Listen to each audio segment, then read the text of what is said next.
दोस्तों, किसी इंसान के अंदर काबिलियत हो और उसका समय खराब चल रहा हो, ये धुरंधर और एनिमल जैसी मूवी ने साबित कर दिया। इसलिए कहते हैं जब आपका समय खराब चल रहा हो, आप कितना भी अच्छा कर लो वो बेकार हो जाता है। लेकिन इंसान की काबिलियत दुनिया को एक दिन चीख चीख कर बता देती है, मैं भी किसी से कम नहीं हूँ, मैं भी कुछ कर सकता हूँ। धुरंधर फिल्म का ट्रेलर रणवीर सिंह को लीड एक्टर दिखाकर लॉन्च किया गया, लेकिन पूरी दुनिया तारीफ अक्षय खन्ना की कर रही है। मैं 10 में से 9 स्टार अक्षय खन्ना को दूंगा। अक्षय खन्ना की एक्टिंग और पूरी पिक्चर में खा गया सबको। अच्छा, एनिमल के बॉबी देओल या अक्षय खन्ना धुरंधर वाले?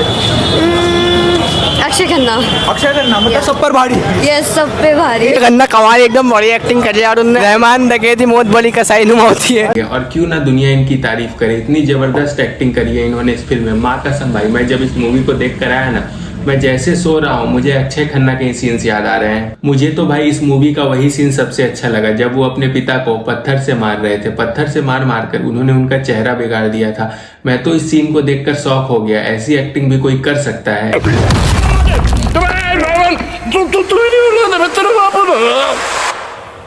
रहमान डकैत की दी हुई मौत बड़ी कसाई नुमा होती है। Look, okay, panic. When I walk in, they go panic. There's too much blood, they need bandage.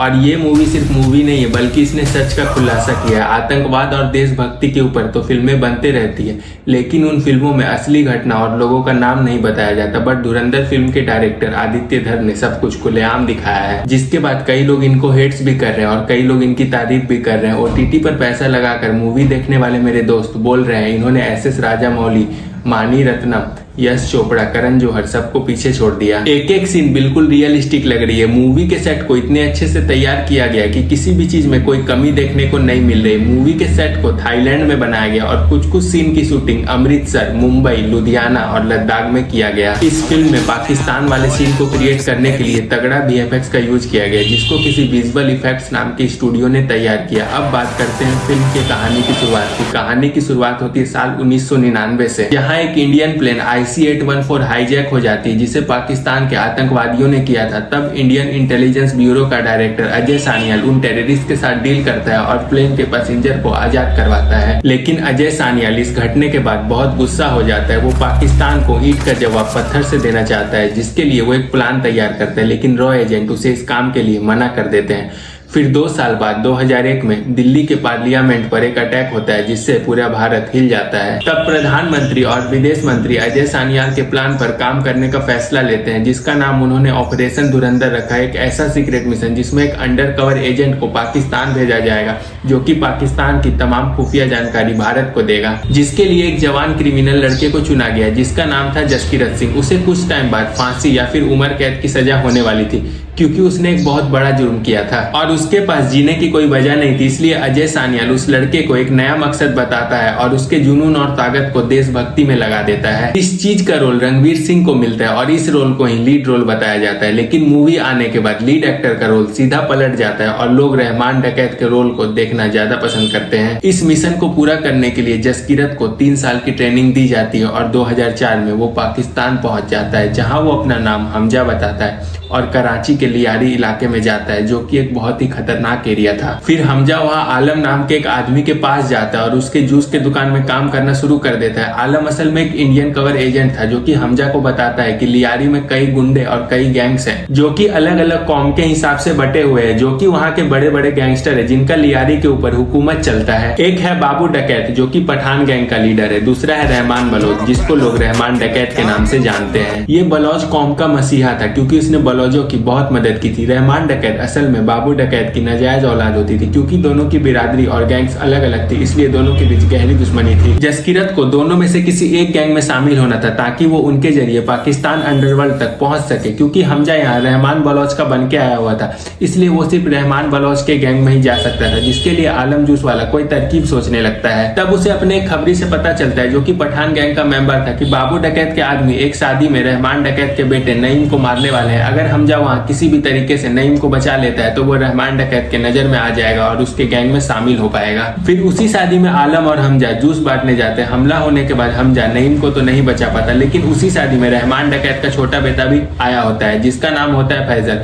वो उसको बचाने में कामयाब रहता है और ये बात फैजल अपने पिता को बताता है। रहमान नईम की मौत पर बहुत दुखी था, लेकिन वो फैजल की जान बचाने पर हमजा पर खुश हो जाता है और उसे इनाम देने लगता है। लेकिन हमजा इनाम नहीं लेता, वो गैंग में शामिल होने की बात करता है। वो बोलता है अगर आप मुझे अपने गैंग में शामिल कर लोगे तो हम बलूचों पर आपका बहुत बड़ा एहसान हो जाएगा। उसकी बातों को सुनकर रहमान खुश हो जाता है और उसे अपने गैंग में शामिल कर लेता है। फिर वहाँ जमील जमाली नाम का एक पॉलिटिक्स पहुंचता है जो कि पाकिस्तानी आवामी पार्टी का लीडर था। रहमान के गैंग और जमील के पार्टी एक दूसरे के सपोर्टर थे। जमील जो है गुंडों का इस्तेमाल कर वोट इकट्ठा करता था। जल्द ही इलेक्शन आने वाले थे, उसे डर था कहीं रहमान डकैत इलेक्शन के बीच ही बाबू डकैत से अपने बेटे का बदला ना ले, इसके वजह से पब्लिक भाग जाएगी और वो इलेक्शन हार जाएगा। इसलिए जमील ओजैर और रहमान को समझा रहा था कि वो कुछ दिनों तक कोई तमाशा ना करे, पर रहमान को गुस्सा बर्दाश्त नहीं हो रहा था। वो बस बदला लेना चाहता था। ओजैर और बाकी लोग उसे रोक रहे थे, सिर्फ हमजा ही उसका साथ दे रहा था। और बोलता है बाबू डकैत ने जानबूझकर इलेक्शन के टाइम हमला किया, क्योंकि बाबू डकैत को पता था कि इलेक्शन के टाइम पीएपी वाले आपको कुछ करने नहीं देंगे। हमजा के मुताबिक बाबू डकैत अभी बेफिक्र होगा, यही सही वक्त है बदला लेने का। और अगर वो अभी पठान गैंग को हरा देते तो लियारी पे सिर्फ बलूचों का राज होगा और पीएपी इलेक्शन भी जीत जाएगी। रहमान को उसकी बात पसंद आती है। वो लोग प्लान बनाकर पूरी गैंग को अलग अलग जगह घेर लेते हैं और उन्हें खत्म कर देते हैं। फिर कराची के बीच चौराहे पर रहमान बाबू डकैत यानी अपने पिता को सरेआम पत्थर से मार डालता है।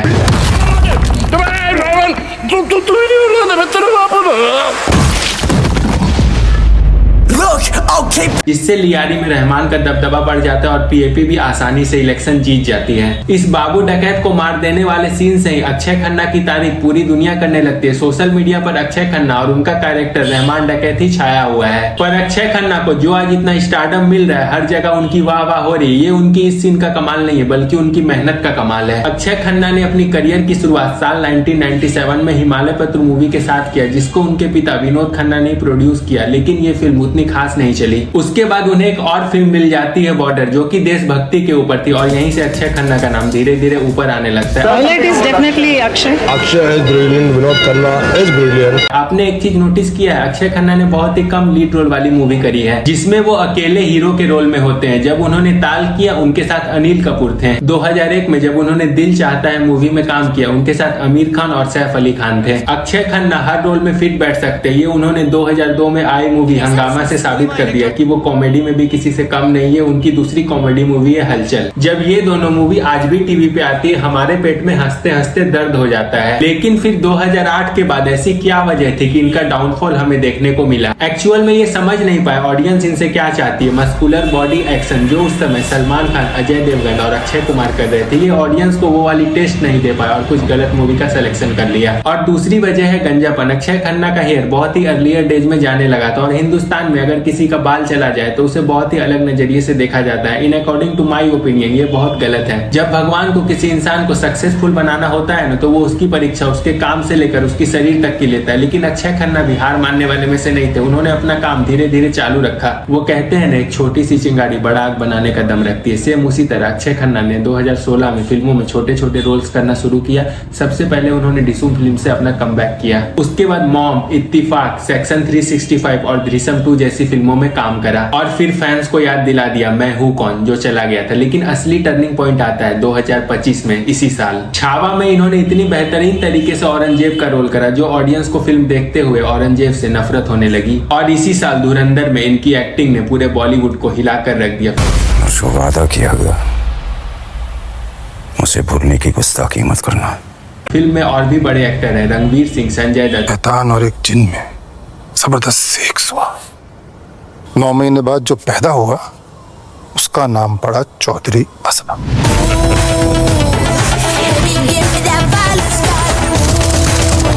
लेकिन फैंस के जुबान पर सिर्फ अक्षय खन्ना छाए हुए हैं। और सैरे बलोच गाने ने इनके लुक और इनके डांस से पूरे इंडिया और पाकिस्तान को पागल कर दिया। मतलब जब मैं यूट्यूब शॉर्ट्स या इंस्टाग्राम खोलता हूँ, लोग मुझे सिर्फ इसी गाने पे रील्स बनाते हुए दिखते हैं। क्या आपने एक चीज नोटिस की है, अक्षय खन्ना पब्लिक के बीच बहुत कम आते हैं। ना वो किसी पार्टी में दिखते हैं, ना किसी अवार्ड शो में दिखते हैं और ना ही किसी पॉडकास्ट में जाते हैं, क्योंकि अक्षय खन्ना नेचुरली बहुत इंट्रोवर्ट है। दूसरे एक्टर की तरह लाइमलाइट में आने से ज्यादा शांत और अकेले रहना पसंद करते हैं। और उनका मैं एक इंटरव्यू देख रहा था, उन्होंने बड़ी कमाल की बात करी है। समझो मैं बिजनेसमैन हूं और मेरा एक 500 करोड़ का बिजनेस है।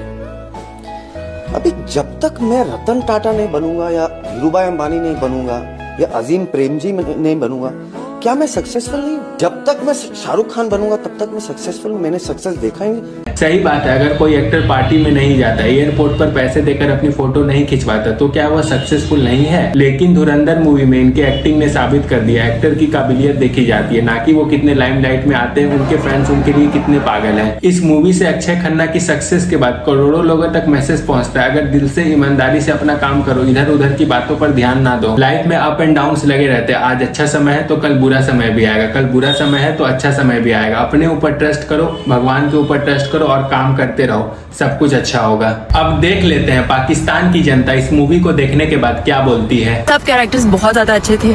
मेरा पर्सनल फेवरेट रणवीर सिंह था। इसको जो है वो भाई बहुत ही बड़ी अच्छी मूवी बनाई है, इतनी उसके अंदर हिस्ट्री मौजूद है। लेकिन आप लोग तो खुद ये कह रहे हैं कि भाई वहां पे जो घुस के पाकिस्तान के अंदर रॉकी जो आपकी एजेंसी है उसने वहां पे बंदे भेजे और उसके अंदर कितने बड़े बड़े नाम हैं। इतनी अच्छी मूवी मेरे नहीं ख्याल में मैंने कभी पहले देखी है। कुछ लोग मूवी को अच्छा बोल रहे, कुछ लोग मूवी को बुरा बोल रहे। खैर पाकिस्तान तो पाकिस्तान ही है, कौन सा वो इस मूवी को देखने के बाद इंडिया पर हमला करना छोड़ देगा। लेकिन मूवी में हमजा तो अपने मिशन में कामयाब रहता है। इंडिया से पाकिस्तान में घुसकर रहमान डकैत को मारता है और फिर अपने घर जाता है। घर जाकर डायरी निकाल कर रहमान डकैत के नाम को डायरी से काट कर दूसरे टेररिस्ट को मारने की तैयारी करता है। इसकी आगे की कहानी धुरंधर पार्ट 2 में दिखाई जाएगी, जिसकी रिलीजिंग डेट गूगल पे 19 मार्च 2026 दिखाई जा रही है। तो आप मेरे इस चैनल को सब्सक्राइब कर लीजिए। अब हमें इंतजार है तो सिर्फ धुरंधर 2 का।